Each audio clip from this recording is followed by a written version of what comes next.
Olá, o Live Entrevista hoje conversa com Indros Filho, analista político, colunista do blog e do canal Leigo Politizado. Hoje a gente vai falar um pouquinho sobre a figura do poste político.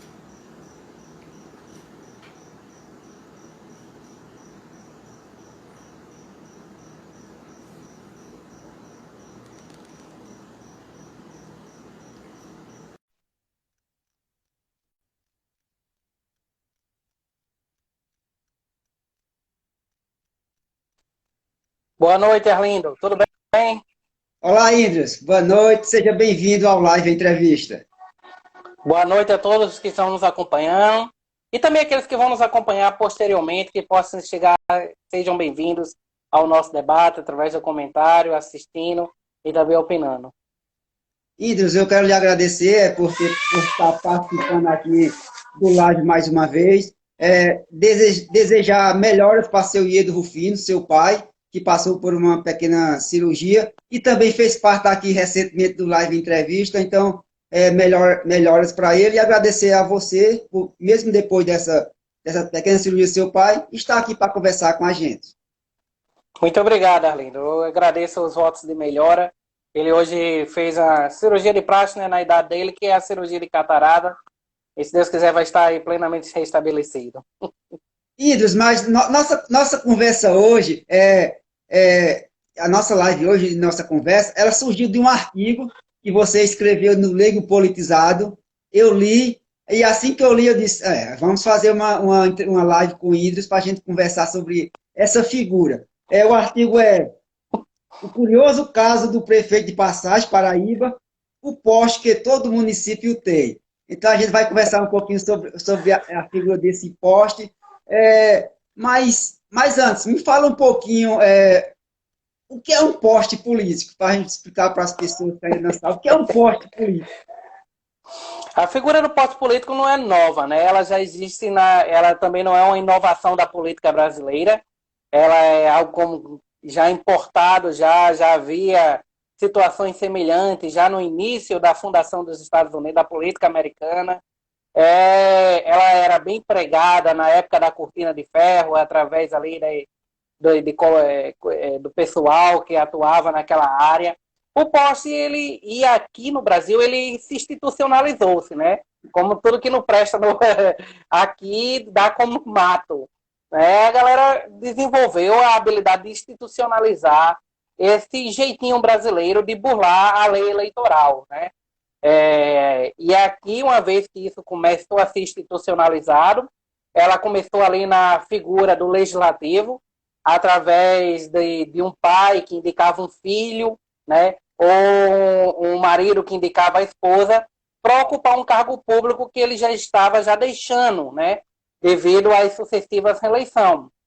Como no âmbito do legislativo a reeleição ela é permitida sucessivamente, mas chega uma hora que começa a existir o desgaste eleitoral, né? O desgaste da base daquela figura, ou o próprio político em si, ele não consegue mais manter um pique e ele quer começar a articular a estratégia administrativa, uma vez que ele se aposta daquele órgão público para administrar. Então ele começa a delegar o filho, a esposa, e aí começam a nascer essas figuras de poste político, que é aquelas pessoas que viram, né, a fulana de ciclano, né, José filho de Maria, né, e aí isso aí começou a ser algo comum depois da redemocratização, e aí passa a assumir de uma maneira mais ampla na figura do executivo, chegando a ficar bem popular, né? Aqui na Paraíba ela se tornou uma prática quase unânime nos municípios.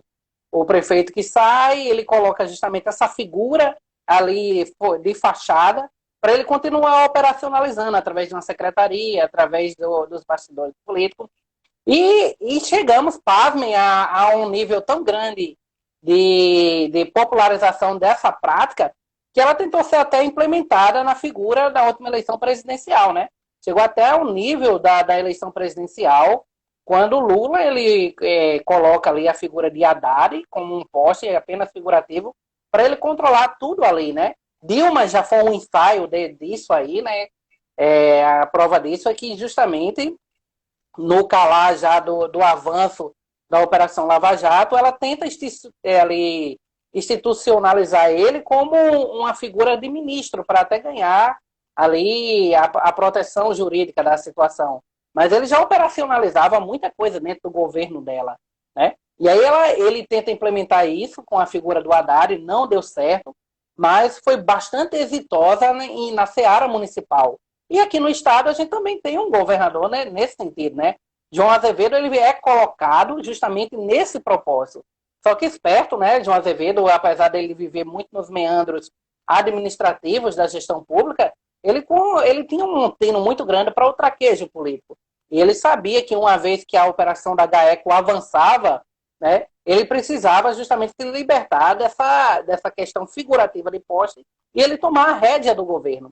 Mas o propósito era que ele fosse colocado para que os 16 anos de governo do Ricardo continuasse através dele e ele fosse aquela figura de fachada. E aí o poste ele termina se estabelecendo como aquela figura política que está ali apenas decorativamente, para posar em fotos e assinar documentos oficiais, mas ele não exerce realmente um poder administrativo e político mesmo. Ele é apenas a fachada. E no decorrer da nossa live hoje, a gente vai citar vários exemplos da política paraibana que se apossou dessa figura do poste e que está sendo, assim, algo bastante exitoso para burlar a lei eleitoral da continuidade da pessoa dentro do poder. Mandar um abraço para a Jéssica, está nos acompanhando, para Maia Alisson, para Almir Lacerda e para Paulo Caboclo, que é meu irmão e está nos acompanhando. Oi, Zé, na verdade, esse poste é o que lá no interior a gente chama de pau-mandado dos políticos, não é isso? Falando no estilo cipuada nordestina, seria isso aí mesmo, o verdadeiro pau-mandado. Oi, Indros, agora, você já fez toda uma explanação sobre essa figura. Vamos na seara estadual, vamos dar nome aos bois? Vamos lá. Vamos começar por onde? Bahia? Vamos começar por Bahia, né? Vamos começar a Grande João Pessoa para a gente chegar no poste mais glorioso do momento, que foi o prefeito Negão ali em Passagem. Bahia, justamente, ela se notabiliza com a cultura de poste, né?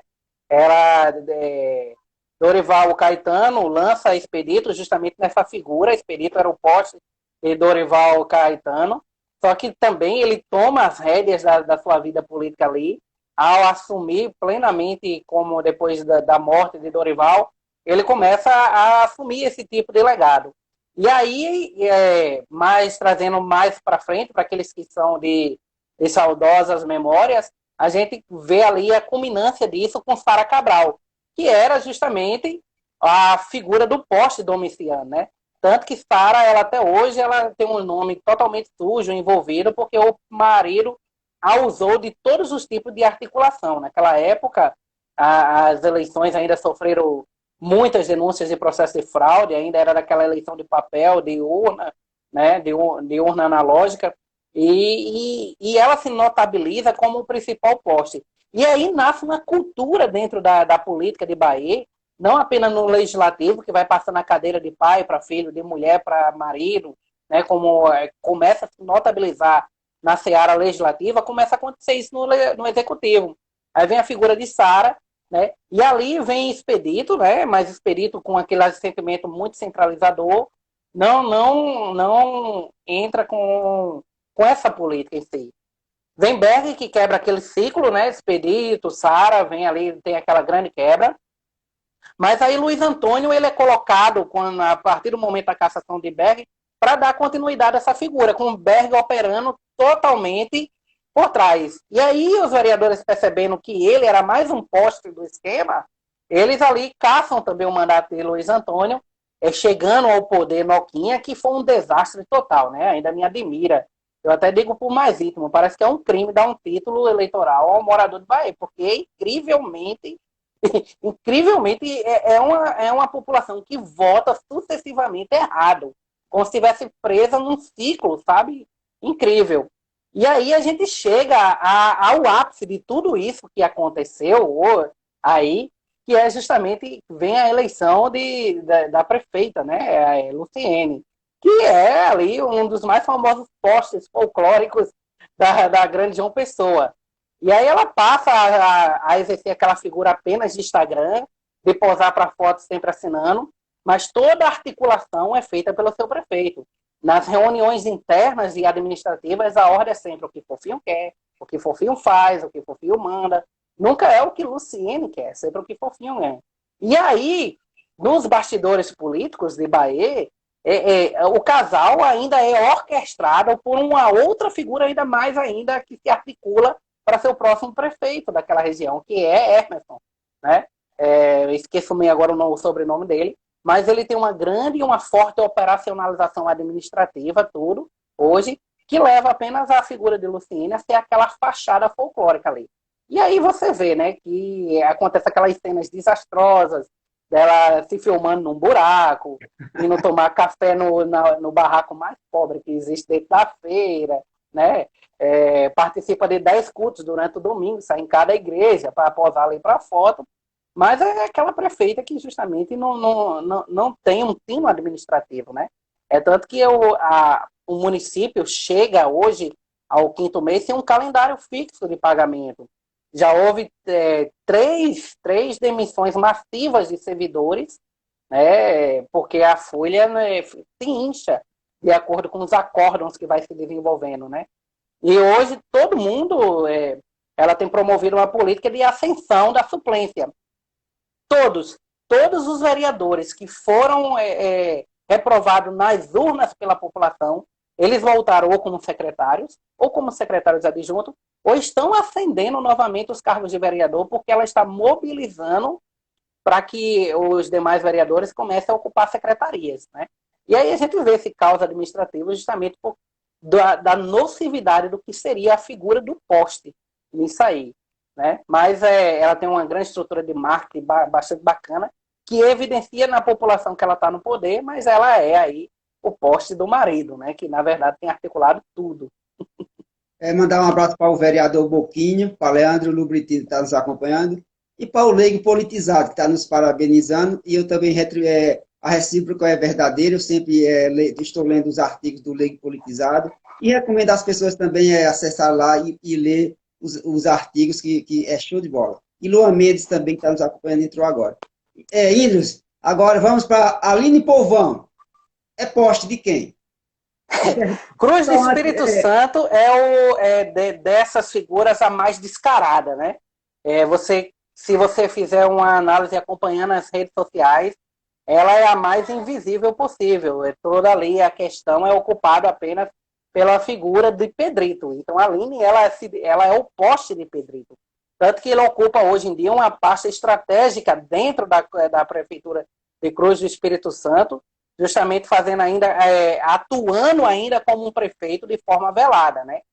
As reuniões com o governador é ele que faz, é ele que vai capitalizar benefícios para o município, é ele que toma a frente nas ações, é ele que vai falar pela prefeitura nas entrevistas, nas raios, nas articulações políticas, e assim, a Aline se torna uma figura inepta, né? Inepta de uma fachada que não é nem mais escondida, é velada mesmo, que ela não tem alcance nem poder político nenhum dentro da região. E aí ainda fica aqueles blogs de ocasião, aqueles jornalistas ainda tentando hiperventilar que ela tem feito uma administração bacana, bonita, mas na verdade ela não tem qualquer traquejo político. Ela está ali apenas para aparecer a pessoa, né, para fazer a manobra política à frente ao TRE, de que não existe, mas é toda uma continuidade para estruturar o projeto político de Pedrito para ele se tornar um deputado, né? Mas ele ainda é o prefeito de Espírito Santo, não de papel, mas todas as gestões políticas, administrativas, a prefeitura hoje de Cruz do Espírito Santo é gerenciada por Pedrito. A Aline é só a figura de fachada de toda aquela coisa ali que a gente observa, né? E ela se notabiliza com um poste que nem quer esconder mais isso aí, né? Então, você entrar hoje nas redes sociais, você não observa uma declaração dela frente à população, um vídeo, aquela coisa toda. Tudo é articulado por ele, feito por ele, as pontes são realizadas por ele, até porque ele ocupa hoje uma pasta bem que predominantemente controla toda a população. Então, hoje, Espírito Santo, ela é justamente dominada por ele, né? E ela é a figura apenas de assinar e tirar foto também. É outra grande inovação de postos aqui na Grande João Pessoa. Pedrito é um super, além de ter a esposa, é um super secretário lá em Cruz do Espírito Santo. Mandar um abraço para Fernando Félix, um grande amigo e também um grande professor de geografia. Para Daiane Silva também está nos acompanhando. Agora, Índio, Lucininha em Cabedelo é o exemplo de um poste político preguiçoso? Cara, se Luciene é a poste modelo e ali do povão nem se preocupa em esconder isso, Luceninha foi um dos casos mais trágicos de que não podemos dar continuidade a esse tipo de política e de como ela é tão nociva, né? Cabedelo que ela vem mergulhada aí há quase 16 anos em escândalos sucessivos, envolvendo servidores, envolvendo prefeitos, envolvendo o dono do shopping. Muita coisa dessa ainda corre dentro de segredo de justiça. E Luceninha é aquele poste típico de como esse tipo de atitude ela traz tanto mal para dentro do município. Ela é atrasadora. Você observa, Arlindo, e aqueles que acompanham a política do dia a dia, municípios que são regidos por os postes, eles têm justamente um entrave de estrutura, de saúde. Eles ficam parados no tempo de uma maneira horrorosa, porque são pessoas que não têm a mínima perícia, né? E Lucininha era isso, era um cara comum, que ele vivia ali a periferia da política, era aquele cara que vinha um cabo político e diz, olha, eu tenho 100 votos para botar em você, se você me apoiar, eu estou aqui com 100 votos. E aí ele pegou uma figura perfeita, porque o que era Lucininha? Um cara com pouca inteligência, com um enorme poder de obediência, né? Que você quanto mais burro a pessoa, mais obediente ela termina sendo nesse sentido dentro da política. Ele é a figura perfeita para dizer isso, para dizer aquele subveniente, vassalo mesmo assim, e sem nenhum tino administrativo, né? Então ele orça a Cabedelo naquele momento e ele era a figura perfeita para assinar tudo sem ler, sem ver, sem dizer nada, para que o esquema ali continuasse e fluísse de uma maneira perfeita. Então ele foi uma peça-chave fundamental. E aí eu trago justamente isso, que como papel do Cipuada é justamente essa educação política na nossa cidade, é que a gente traga essa reflexão. A gente não coloca um analfabeto para dirigir a nossa empresa. A gente não coloca uma pessoa sem nenhuma formação, tino administrativo, para dirigir as finanças da nossa casa, alguma coisa. Mas a gente sempre coloca essas figuras que não têm nenhuma vocação para exercer autoridade num cargo de extrema importância como a prefeitura, né? E foi isso que aconteceu, né? E a gente dá esses cargos de mão beijada e acontece essas disfunções políticas, como foi Luceninha, né? Santa Rita paga um preço muito grande pela bancada que elegeu atualmente por conta disso, né? Por conta dessa questão. Então, vale uma reflexão, né? Essa questão de votar por amor, votar por amizade, votar por ser família. Puxa, reflete se o cara né? Por exemplo, diziam que Berg Lima, ele foi exonerado, não, ele foi retirado, praticamente expulso do cargo dele, que ele era síndico do próprio prédio, porque foi um desastre administrativo. Ele não conseguiu ser síndico do próprio prédio. E vai elegeu esse homem para ser prefeito.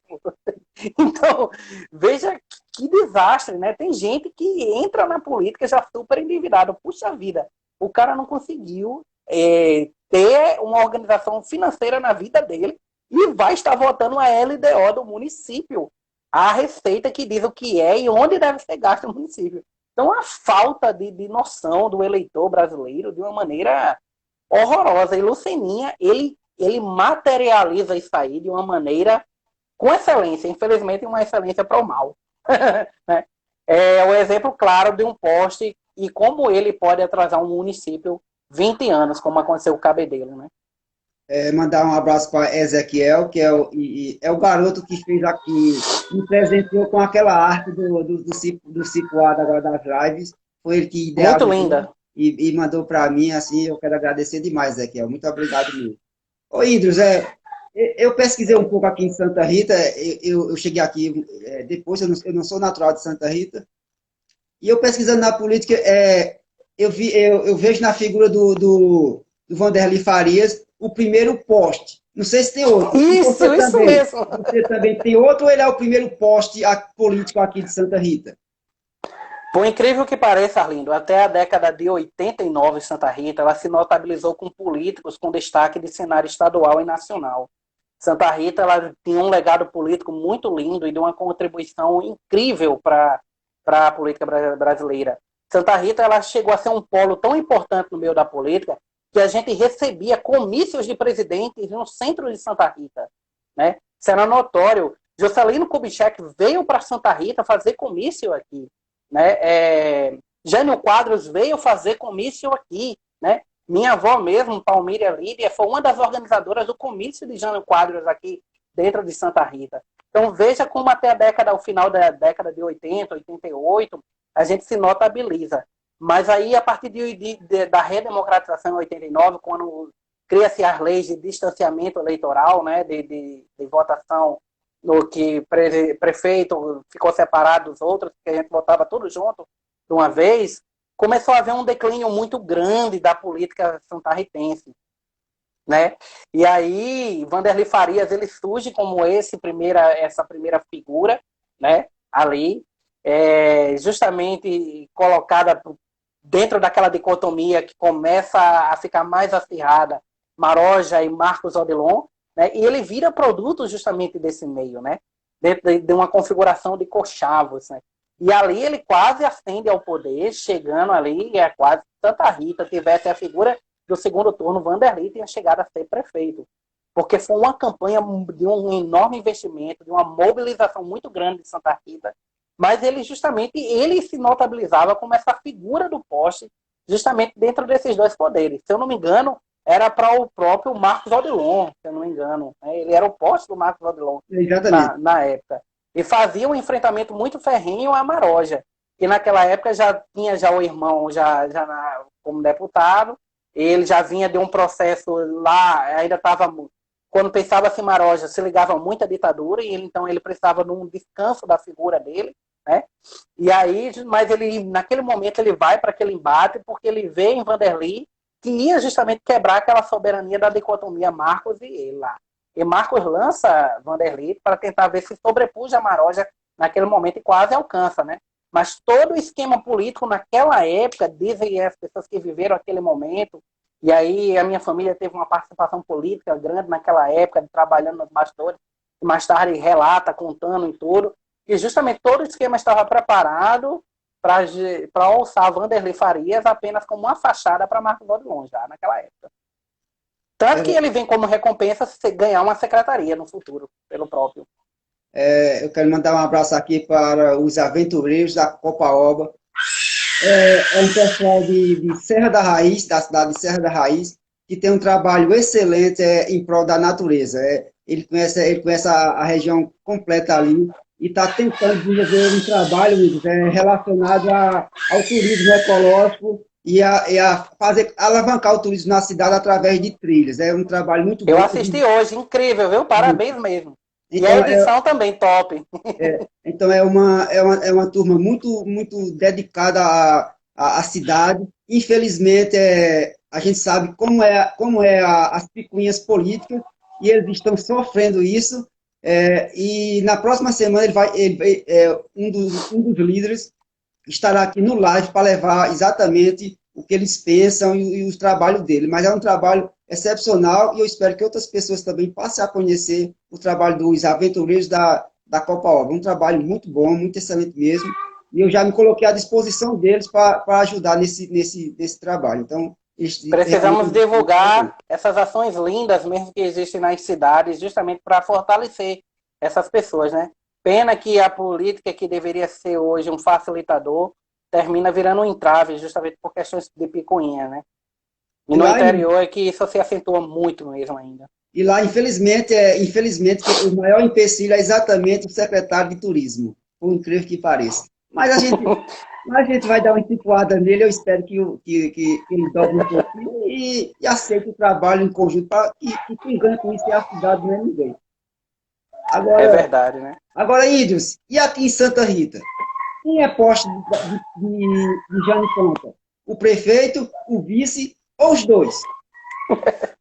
Santa Rita é outro atípica, né, dentro dessa figura do poste, que foi tão proeminente. Lembrando que o poste ele foi quase uma febre nas eleições da política paraibana. E em Santa Rita, apesar da gente ter tido uma continuidade no processo eleitoral, a gente viu claramente aí a deposição do vice-prefeito em menos de 4 meses, de uma maneira virtual, mas existe, né? O vice-prefeito ele não aparece em fotos, ele não aparece em eventos, ele é parecido com uma pessoa não grata. Ele não tá, o cara não tá lá nem para estar assinando ordem de serviço, para ele servir de papagaio de pirata, ele não serve. Então ele foi totalmente destituído pela figura da esposa do prefeito, que mais é vice-prefeita do que deputada. Né?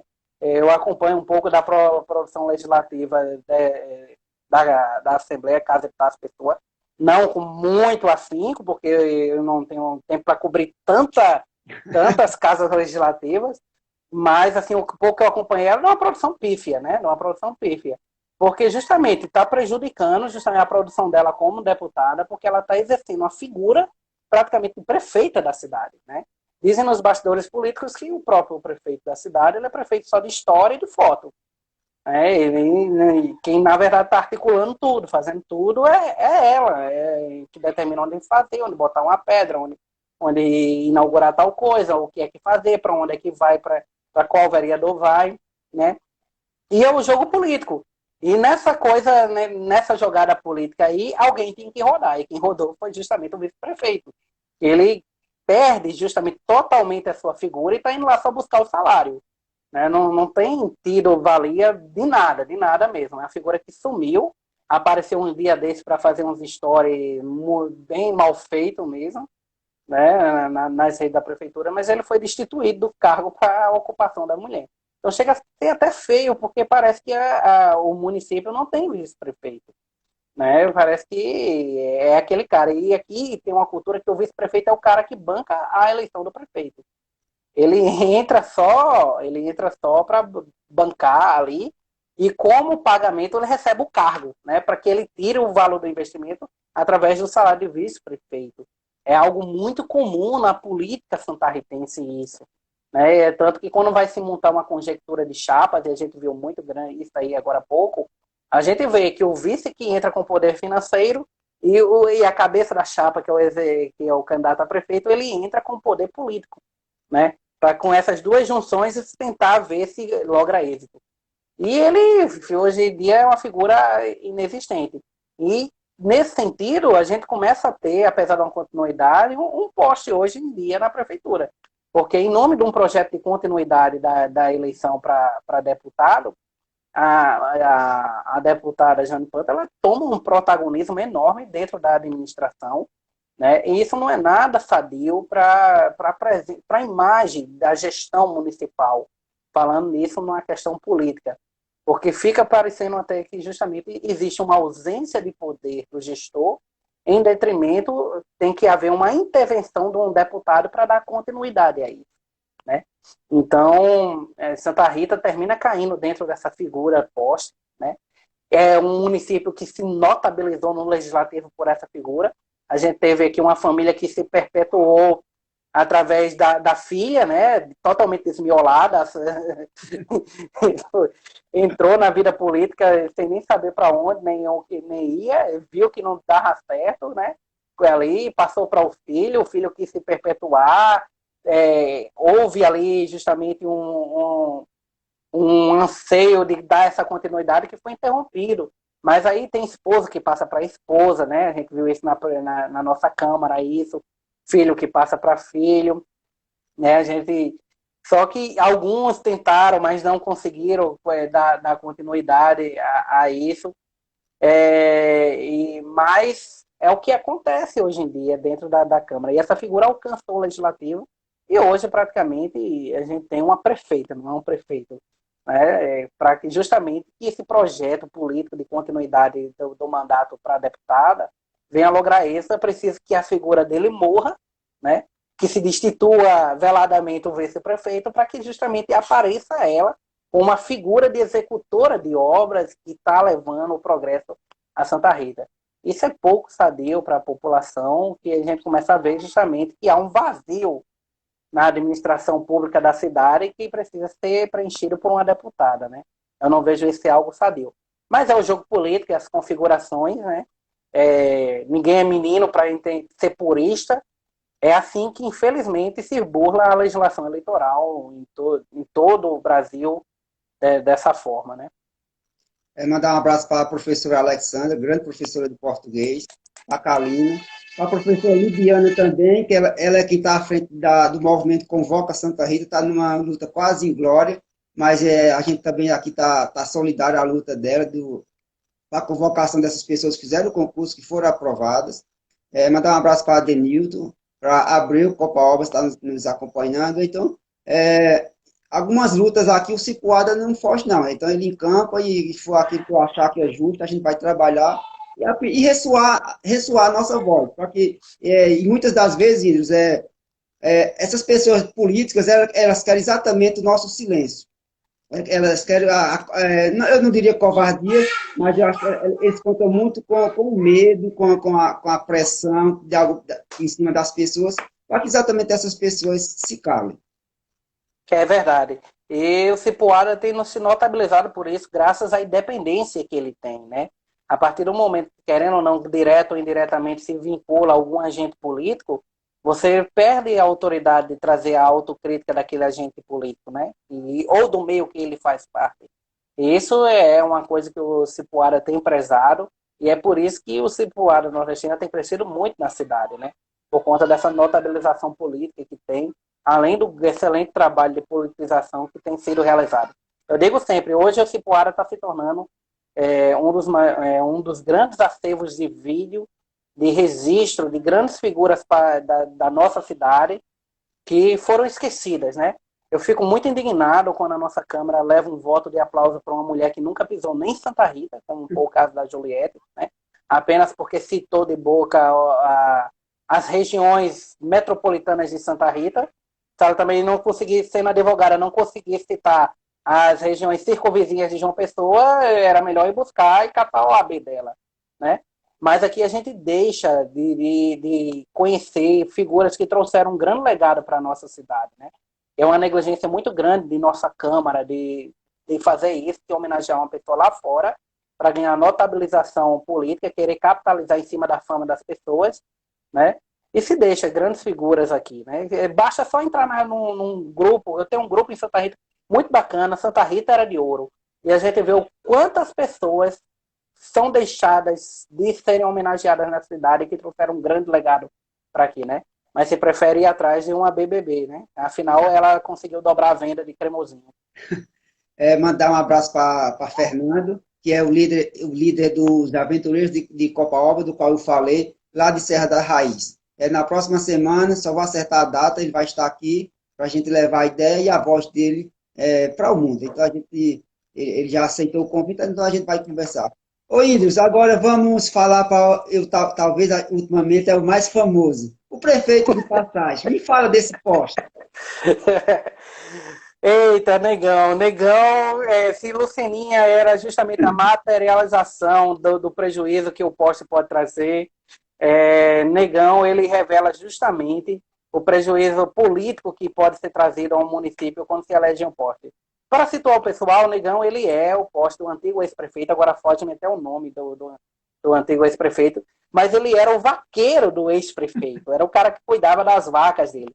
O município de Passagem é uma cidade muito pequenininha, né? Eu acredito que ela não tinha nem viabilidade de ser um município próprio. Mas aí, né, quando se dividiu-se ali no final de 89 vários municípios, Passagem foi beneficiada nisso. Então, Passagem é quase uma rua só e o resto é tudo sítio, né? E aí o cara ele precisava da continuidade, Passagem não tinha uma quantidade de pessoas muito forte que era oposição a ele naquele momento, e ele precisava justamente de um cara que ele não tivesse inteligência, que ele fosse uma pessoa que obedecesse cegamente qualquer ordem, e que ele fosse muito vassalo desse prefeito. E ele olha e disse assim, rapaz, o funcionário mais fiel que eu tenho aqui é o meu vaqueiro. Não é que ele dá para ser prefeito? Só que tem um problema, o prefeito era analfabeto, o cara não sabe ler direito, ele não sei como ele conseguiu provar na justiça eleitoral, conseguia escrever. E é muito famoso, inclusive foi enviado o vídeo na época, circulou, e eu não me perdoo por ter perdido esse vídeo, do discurso de posse dele, que foi uma coisa incrível. Chegou um momento que na metade do discurso, uma pessoa toma a folha e vai ler, senão ninguém não voltava para casa antes de anoitecer naquela hora, porque ele encravou no primeiro parágrafo do discurso e não conseguia ler, soletrando literalmente letra por letra, né? E aí essa figura conseguiu passar quase depois desse vídeo que rodou a Paraíba todinha, caiu no esquecimento, mas aí ele caiu na infelicidade de dar uma entrevista, né? Nessa entrevista, ele é argumentado, eu escutei o áudio todinho através do programa F5, que até nosso amigo Luciano Coutinho é sonoplasta, e exibiram o áudio da entrevista. Inclusive, aí na entrevista ele é argumentado, né? Quantas pessoas ele tinha, a cidade de Passagem já tinha vacinado.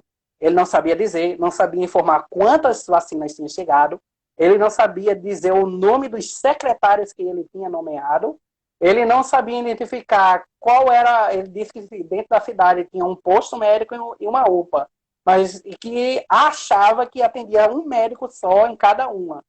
E aí perguntou a ele, né? Mas e o nome do médico? Não, eu vou perguntar à menina que cuida da Secretaria de Saúde. E amanhã eu acho que eu já sei aí. E aí, quando perguntavam qualquer ação que ele fazia no governo dele, o que ele estava desenvolvendo, ele sempre respondia, né? Não, com as bênçãos de Jesus e Nossa Senhora, nós vamos conseguir vacinar, a doença não vai chegar aqui em Passagem. Eu só soube que morreu uma pessoa, mas morreu pro lado de Patos, porque quando a ambulância levou ela doente, ela pegou a doença lá. O cara era de um analfabetismo incrível. E aí aquilo tomou proporções enormes. Inclusive, ele estava foragido. Chegou a ficar foragido porque o negócio chamou muito a atenção da Prefeitura de Passagem. E aí comecei a pesquisar sobre Passagem, né?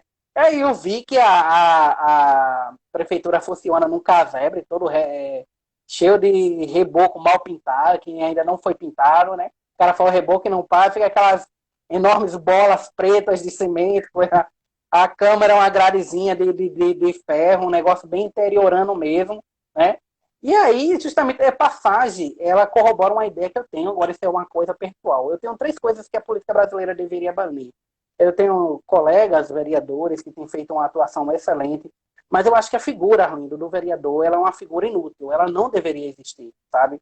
Eu acredito que o trabalho que o vereador exerce e desenvolve, ele poderia ser feito por um colegiado de conselheiros do Tribunal de Contas. Ah, mas o Tribunal de Contas não tem gente suficiente. Faz concurso e coloca pessoas habilitadas, né? O serviço que hoje é desenvolvido de fiscalização poderia ser realizado pelo Tribunal de Contas. E a de legislar e criação de lei poderia partir do próprio prefeito em algumas cidades. Existem câmaras na Paraíba, e Passagem é um exemplo desse, que funciona 2 vezes por mês. E à noite, no horário das 8 às 10h30. Né? 2 vezes por mês. Então não havia necessidade. Eu não sou totalmente contra também essa questão de partido. O cidadão era para ser livre de se candidatar sem partido nenhum. Então, acho que são 2 pesos mortos que existem hoje dentro da figura política brasileira. Né? E o prefeito de Passagem, ele corrobora isso que eu digo. Né? É uma pessoa totalmente sem noção. O vaqueiro do prefeito anterior. Que conta-se, quando eu comecei a pesquisar e ver os bastidores políticos daquela região e vendo Rui Dantas comentando e outros tantos, né? É um cara que ainda está governando na cidade nos bastidores ali, porque Negão, ele está lá só indo assinar. Tem dia que Negão não vai nem prestar expediente. De casa mesmo ele assina, ou ele manda Jesus e Nossa Senhora no lugar dele, né? Mandar um abraço para o Luciano Coxinha, que tem também um programa excelente, de frente com o Coxinha, eu recomendo também às pessoas. E informar as pessoas que as nossas lives, elas ficam gravadas, ficam no IGTV, e eu também coloco no canal Cipuada Nordestina. Então, aquelas pessoas que ainda não são inscritas no canal, vão lá, se inscrevam no canal, ativem o sininho para receber as notificações. Eu estou gravando cada vez mais, eu estou com um pouquinho de tempo e a pandemia está diminuindo, então eu vou gravar também com personalidades aqui de Santa Rita. Eu gravei com uma pessoa, uma artesã de Serra da Raiz, que eu estou também para jogar no canal, e eu quero gravar também com pessoas aqui de Santa Rita e da região também. Vou fazer com que essas pessoas tenham voz também e que as pessoas também conheçam a história dessas pessoas, Vinícius. Então eu quero também conversar com essas pessoas, às vezes não talvez em live, mas vindo até elas e gravando pequenas entrevistas, levando esse é o papel do Cipado Nordestino. Santa Rita, Arlindo, eu digo sempre, ela é incrível de história, sabe? Você sentar com qualquer cidadão, tem histórias incríveis e, assim, são pessoas que trouxeram grandes contribuições ao município e a gente acha que não dá nada pelas pessoas, né? E aí quando a gente sente, nossa, você fez isso, você fez aquilo, outro, né? Então, a gente aqui em Santa Rita, e é até uma denúncia que a gente faz, ela é muito negligente com o patrimônio histórico pessoal das pessoas, né?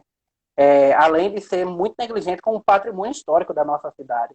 É uma vergonha a praça que se situa na frente da Câmara ser abandonada daquele jeito.